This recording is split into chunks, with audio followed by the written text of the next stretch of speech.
Hi, I'm Paul Middlemiss and I run Merchant and Found, and we sell vintage furniture, lighting and various things. So I want to tell you a little bit today about the history of metal chairs, a company called Tubular, touching on sustainability, and also I want to show you what we do to restore a chair that we find. So I've got 3 chairs here. All of these are Tubular.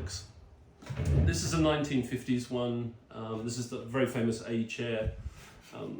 This is really original. It's in the original color. We've restored this, but kept it very original. So actually, I shouldn't use the word restored because I don't like the word restore. Well, I'll show you. We basically keep the originality of the chair, but we do things and look after it to make sure that it can be used practically in a normal home sort of thing. So let me explain that process. This is a T37 Tubular. So I've talked about Tubular before, but Tubular is one of my favorite French companies. It still exists, and we'll come on to that. They produce chairs. They invented effectively the outdoor metal chair, and this is a T37 designed for the first time in 1937, produced in France, and this is an original one that we bought in France recently. Hard to date, but it's probably a 1950s chair. This is exactly how we found it when it came out of a market that we found in France. So, and this last one, before I get into the detail of that one, this is a brand new T37, produced probably about 4 or 5 weeks ago in France. By Tubular, same company, still exists, obviously brand new, and I'll come on to that. So this one,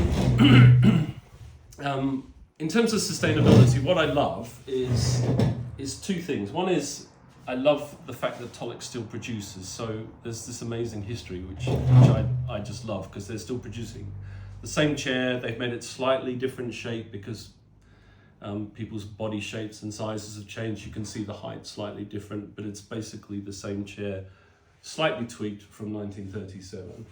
And the chair's evolved. You know, even if I had various old Tubular T37s, you'd see that they change. This one has a slatted seat. One of the details that I really love is it was a well-produced chair. So under here, it's still got these little red bits. Are the rubber buffers. So when you stack them, and this is from the 1950s, the little rubber buffers have still survived, would stop the chair scratching. This one has been repainted, so I know that because the black rubber has been overpainted with a red. I think if you look carefully at the chair here, the original colour was a slightly duller red, so it has been overpainted at some stage, but that's the history of the chair. So the first thing that we've done with this one is, at the back here, we've had to re-weld it because this joint was broken, so we have to repair it. Unfortunately, no matter what you do when you weld it, the metal gets hot, it does some damage to the chair, but we will repaint that slightly and touch it up, but we keep it to the absolute minimum. But I think it's a beautiful chair, it's a comfortable chair. Why would you not keep it, look after it, restore it, and use it again? So that's what we like to do. The chair also has rubber feet. You can see on this one that the rubber has worn off and gone inside the chair, so we will replace that as part of the process. But then you can see here, if you look very carefully, well, actually the best bit is on the back.